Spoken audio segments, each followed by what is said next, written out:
and it does continue at least for another month and a half, the sequestration, which we do not like.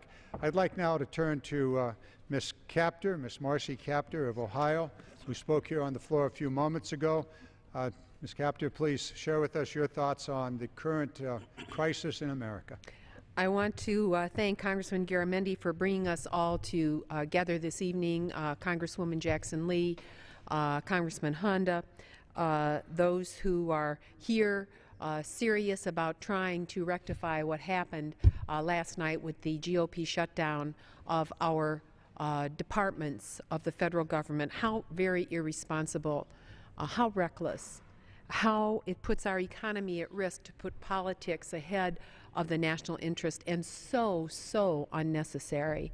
I stand here this evening as a member of the Appropriations Committee, the committee in the Constitution that is responsible for operating and providing the funding for the departments of our government: Department of Transportation, Department of Defense, Department of Education, Department of Defense. You can go across the departments, and as of the end of September, we're supposed to have the budgets passed for each of those departments for fiscal year 2014 that officially began last night at midnight. And at the moment, those bills, those 12 bills, have not been passed. The Republicans are holding them hostage for their efforts to try to contort the legislative process to change the law, to change the Affordable Care Act, because they don't like parts of it.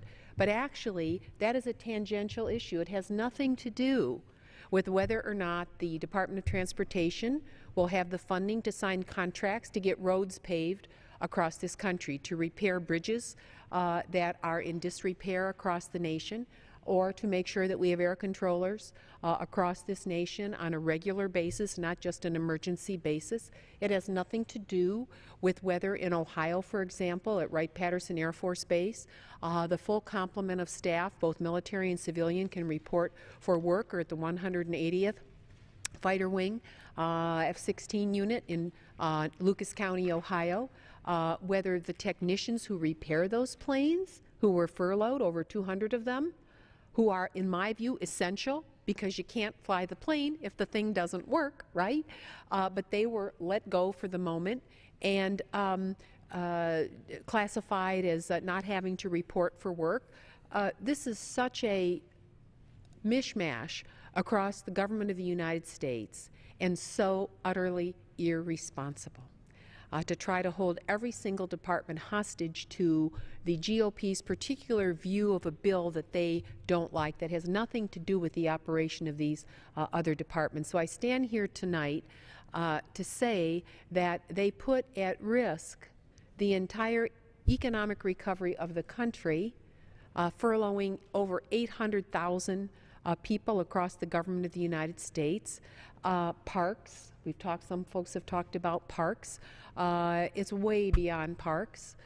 We talked about the World War II memorial here, and the first time I've ever seen it without anyone on site, because it's all cordoned off.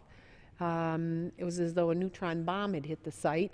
There were no citizens that could access the site. The fountains were turned off. The visitor center, the facilities that are there for people to use, all shuttered. And to what end?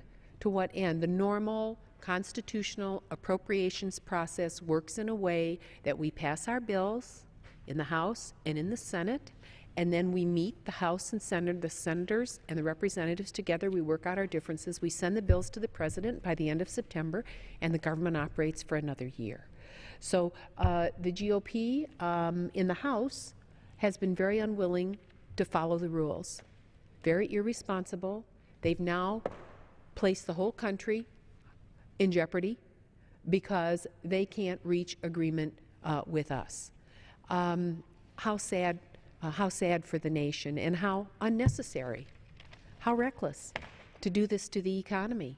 And we know that when contracts aren't let, and contractors are calling our offices, all of our offices, when will those contracts be signed?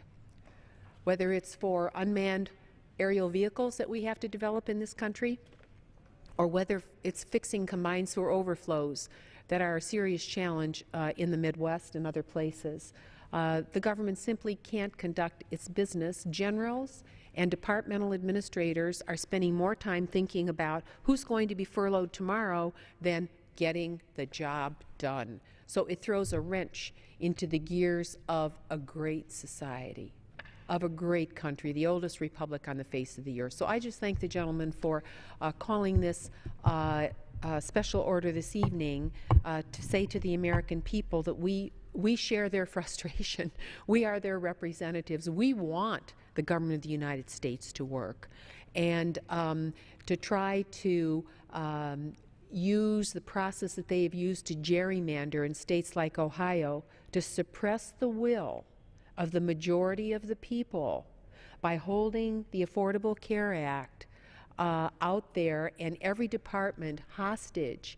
They're contorting the government and its ability to operate in the same way as they contorted the gerrymandering of this country, when in fact there were 1,500,000 more votes cast for Democratic members who ran for Congress than Republican. And in states like Ohio that vote 50-50, we only have 4 Democratic representatives out of 16. There are 12 Republicans, 4 Democrats because of gerrymandering. The very same contortion that they did to the politics of the country and the drawing of those lines, they're now using that same weapon inside this House to try to contort the legislative process that has resulted in shutdown. So I thank Congressman Garamendi for bringing us together this evening, for trying to inject some reason, responsibility, and prudent behavior into the way that this government operates. We share your passion for that.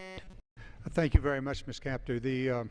We should have pointed out in the introduction that you are the ranking member of one of the appropriations committees, transportation, the energy programs, all of the research that goes on, and a lot of the projects of the, I believe, NASA also. So I know you worked long and hard on that, and I'm sure I sense a sadness from your remarks that all of the good things that are done by those departments are simply in abeyance now, and given the level of funding that is in the CR with the sequestration, much will not be done. Let me now turn to my colleague from California, Mr. Honda, who has been serving for a while here, representing the